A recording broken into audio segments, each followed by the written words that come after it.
The next big presidential primary vote is in New Hampshire Tuesday. New Hampshire's state motto is live free or die.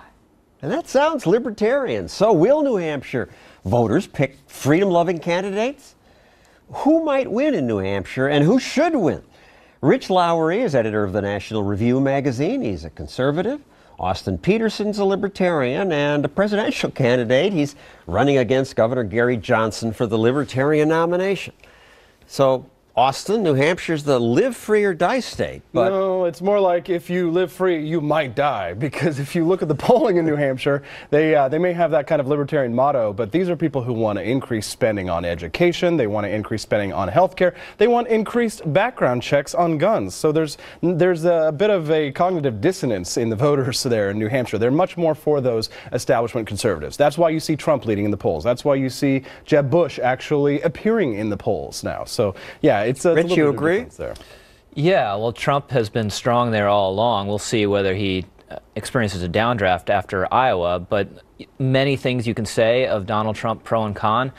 Liberty candidate is not one of them. This is a guy who almost never talks about liberty, never talks about limiting government, very rarely talks about the Constitution, and really represents kind of an a-constitutional phenomenon. So well, it was so frustrating. And that's the point, of course, because if Republicans were about liberty, then he wouldn't be doing as well. Many presidential candidates are not focused on freedom. Chris Christie recently campaigned in New Hampshire where he said this. The number one public education challenge in the state of Colorado today is marijuana. Are you kidding me? I mean, you run a conservative magazine, but you guys have seen the folly of the marijuana laws. Literally for decades. We support the decriminalization of marijuana. The drug war has gone way too far. It's been incredibly wasteful and punitive and has yielded very few, if any, positive results. In Colorado, 58% of middle schoolers are not proficient in math, 59% of elementary schoolers.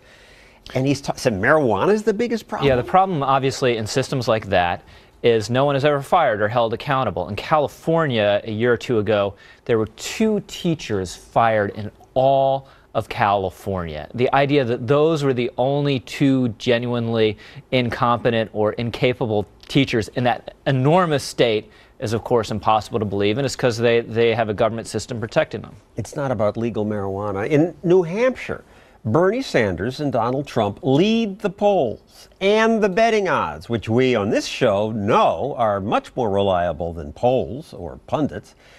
Some people, I'd take that personally, John.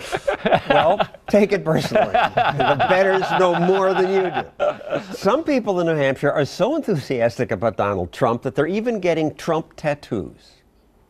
After Holmes announced he would tattoo Trump's name, slogan, or face for free, he's been inundated with requests. Sure, he's losing some revenue, but as a Trump supporter, Holmes considers it his duty. I should point out that nationally, Trump and Sanders, despite being favored in New Hampshire, do not lead in the betting. Hillary Clinton is favored to win the Democratic nomination, and Rubio has passed Trump to lead for the Republican nomination. But they're getting Trump tattoos in New Hampshire. If you look at the policies proposed by Bernie Sanders and Donald Trump, they're actually quite similar. They're both very nativist on immigration, albeit for different reasons. They want to stop immigration. They're also both for a progressive income tax. So it's very interesting that both of these leading candidates in the party share so many of the same policies. And I like to say, Marco Rubio really is the establishment conservatives' last hope, because as you've seen with the Ted Cruz victory in Iowa, and you see Donald Trump being that anti-establishment outsider, that Marco Rubio taking place in the third has got to be the National Review conservatives' pick, because if they don't, they're going to have to take a look at the libertarians. We like both Cruz and Rubio and prefer them vastly to Donald Trump. And you want to talk about a libertarian victory in the Iowa caucuses?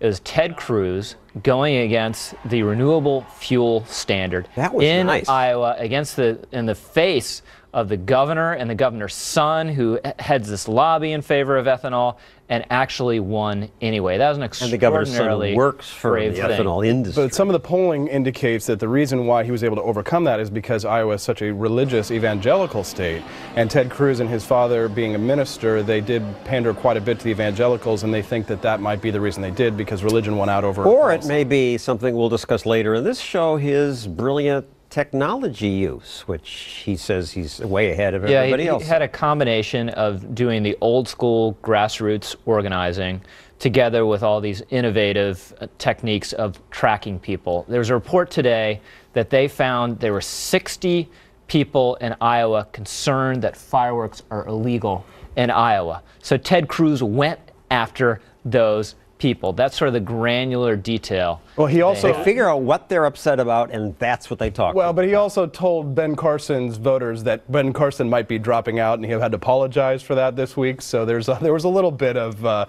cloak and dagger going on, not just the data stuff. A January poll in New Hampshire shows people there support Obamacare, increase in the minimum wage, the new EPA carbon limitations, more background checks for guns. This does not sound very libertarian. I ask you on social media for your thoughts on the live free or die state. On Facebook, Steve Lindsay wrote, the motto's a relic. Bernie Sanders will win in New Hampshire. He's 180 degrees from live free or die. He is. Yoko Karama tweeted, New Hampshire's filled with people from Massachusetts who vote for the big government they ran away from. There's truth to that, right? There is. Massachusetts. It's not the state it used to be in terms of libertarianism, and it kind of rewards cranky, mavericky kind of politicians. A John McCain and both Bernie Sanders and Donald Trump, in their own way, are in that mold. And that's where you get Chris Christie and John Kasich actually surging in the polls in that kind of a state. So it's a very strange... They're cranky. Surging a little. Yeah. They're cranky. In the presidential candidates' New Hampshire speeches, at least some do emphasize libertarian ideas. Here's Marco Rubio bringing up what I think is the most important issue. Any candidate that tells you we don't have to do anything to Medicare and Social Security is lying. You're going to have a record number of Americans retiring in the next 10 years, and they're going to live longer than anyone's ever lived. And it doesn't add up. It was designed for 16 people paying in for every person receiving their money back because they paid into it. Now it's down to 3 people paying in.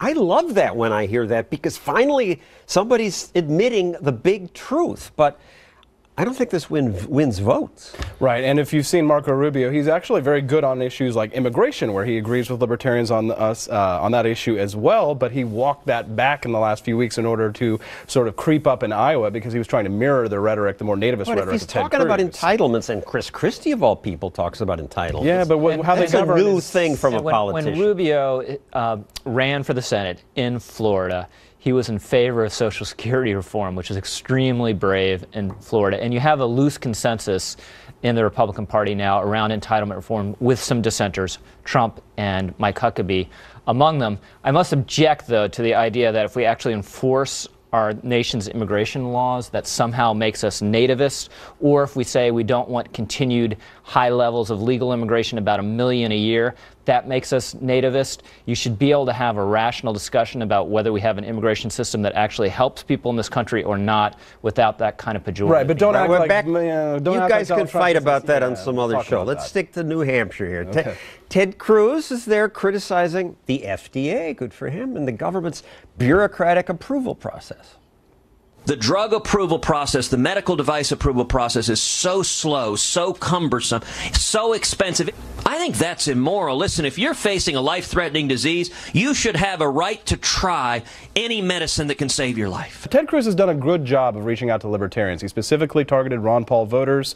He managed to hit them more than Rand Paul did in these Iowa caucuses. So whatever he's doing is working. Don't do it, Republicans. I don't want to run against this guy. And he's absolutely right on that issue. And there's some people who sort of poo-poo these kind of innovative medicines. Oh, it's only going to give someone with terminal cancer 3 months more of their life. Well, you can only poo-poo that if it's not your 3 months, or the 3 months for your father or mother or brother or sister or son and daughter. So I think this is the cutting edge of medicine. Every single day it is making our lives better and longer, and he's absolutely right about And that this. must be covered under the pursuit of happiness under the Constitution. Yeah, it's my body. I ought to be able to do with it what I want. People say there are so many libertarians in the live free or die state, and yet Rand Paul, the candidate who scares me least because he's libertarian-ish, doesn't poll well there. It's depressing. Yeah, well, you've got to give Dr. Rand Paul credit for the many victories he's had for the liberty movement. I think that when it came to the strategy for winning a presidential election, the problem were the fact that he ran a bad campaign and he had way too many insider establishment people. His father did much better than he did in Iowa, so maybe it would have been better this time if he ran and rallied the base. Do you think your fine article pointing out problems with Trump's argument affected the vote in Iowa?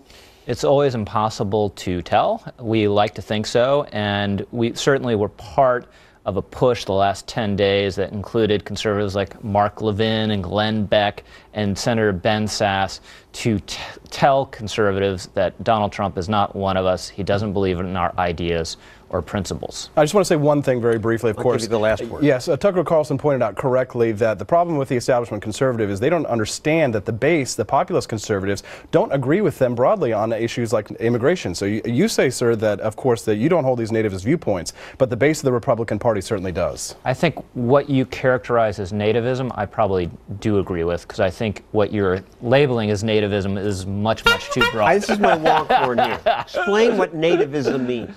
Well, America is for Americans, America first. The idea that we need to protect American jobs. They don't quite understand how a free market economy works. By that definition, I am a nativist because I favor American jobs over other jobs. And the interests of American workers, both immigrant and native, should be the highest priority of our politicians. They don't believe in the free market, John. That's why we're libertarians. Well, people Thank you, Rich. Austin, coming up.